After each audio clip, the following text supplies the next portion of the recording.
Praise the lord, praise the lord, hallelujah, hallelujah, praise the lord, praise the lord, హల్లెలూయా.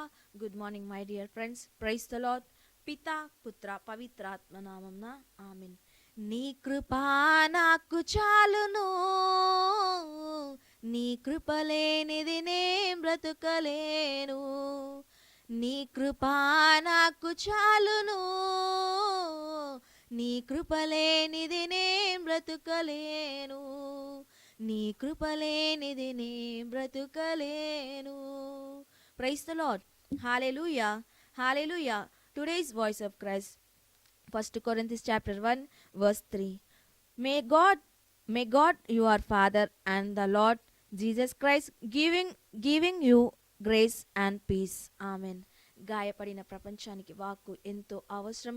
ఈ వాక్యాన్ని వినండి, ఇతరులకు share చేయండి, లైక్ చేయండి. మా YouTube channel divine Jesus ministry YouTube channel like చేయండి, షేర్ చేయండి, ఫాలో కండి, బెల్ని క్లిక్ చేయండి. ప్రతిరోజు 1 minute మెసేజ్ అందింపబడుతున్న వాక్యాన్ని వినండి, హృదయంలో పదిలపరచుకునండి. ఆమేన్.